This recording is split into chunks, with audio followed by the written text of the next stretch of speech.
Good afternoon and welcome to my workbench. Today I want to go over with you my new micro speed controller. This particular speed controller is designed to handle up to 1.8 amps of current. It can run on 1 or 2 cell operation, and it also has the ability to do low voltage cutoff for each of those 2 battery levels. It's also suitable for running with NiCad batteries, though the low voltage cutoff the settings are not quite accurate for that, so anybody who's looking to run this with a NiCad battery setup would have to contact me, and we could probably make some changes in the code to be able to handle that. Here's the device here. What you're seeing here is this lower board is actually a built-up device. The upper board has yet to be built up, so this could actually represent 2 different units here.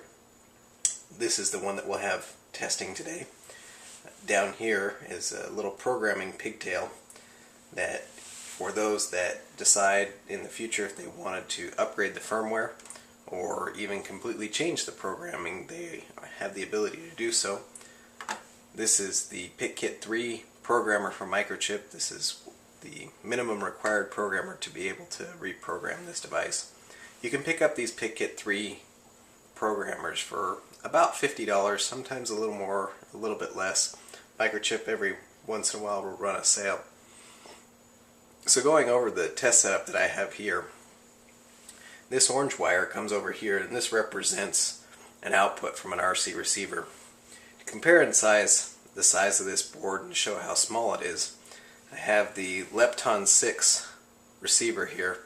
The case has been taken off it, but as you can see, this little speed controller is this would represent one speed controller is much tinier than the board itself for the receiver. So this once again is representing the output from a receiver. These 2 wires here are the power in, and this is the power that's running out to the motor. There are a couple features that I want to demonstrate today. First is the low voltage cutoff for both 1 and 2 cell LiPoly operation, and the other is a really unique feature that allows this particular device. You can take the terminals of the motor and short them out, and the device is just fine. Or if for whatever reason your motor decided to draw too much current, it also would not have any issues. A couple of motors that I've used here to test this particular device, ranging from this nice little geared motor that I use for a couple of my projects to this little motor here that I pulled out of an old camera. This was a motor, I can't remember what its particular use was for, but judging by the pigtail that's on it, I'm going to guess that it was intended for a hobby application.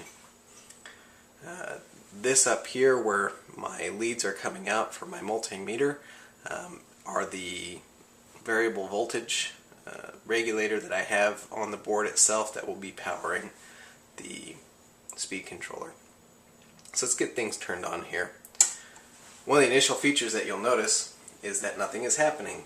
Similar to many speed controllers, this particular speed controller has an initial arming feature. If your transmitter is not set at 0 throttle, it will not arm the speed controller. So that provides a nice safety feature, especially when you're in the back end around the propeller. You're ensured that you won't get your hand cut up. So as we move this knob here to represent the 0 throttle position, the device will come alive here, and you can see I have the LED in there to represent, give you an idea of that the motor is actually on. So let's do the first test. I want to show you. Here I have these 2 leads that are coming out from the motor itself. If I take them and I just short them out, you can see the LED goes out, the motor stops. As soon as the short goes away, everything works again. So that provides some nice assurance that you're not going to burn out your speed controller. The speed controller is both has safety features for over voltage and over temperature. So right now we're running at what would be equivalent of well, we're high for even a 1 cell, so let's turn it up to 2 cell operation. We get up to about 8.4 volts for a freshly charged lithium polymer cell. As we begin to decrease the voltage going to the motor, as we get to about 6.2 volts, you'll notice that the motor will reduce in RPM. And there it is. So that's the low voltage detection circuit tripping on, and it will still let you come back in, bring your boat back in once your battery gets to a low state. But once it reaches this low level, it's definitely time to bring the boat back in. So let's demonstrate one cell operation. As we continue to bring the voltage down, we'll get to about 5 volts and the controller will reset to a one cell operation. And as we continue to go back down and get to in the range of 3.1, 3.2 volts, you see once again that there was another reduction in the throttle. Each time the low voltage setting gets tripped, it will reduce the throttle to half position of wherever you currently have it set.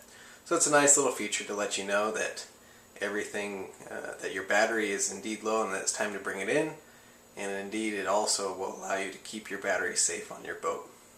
So this is the Micro Speed Controller.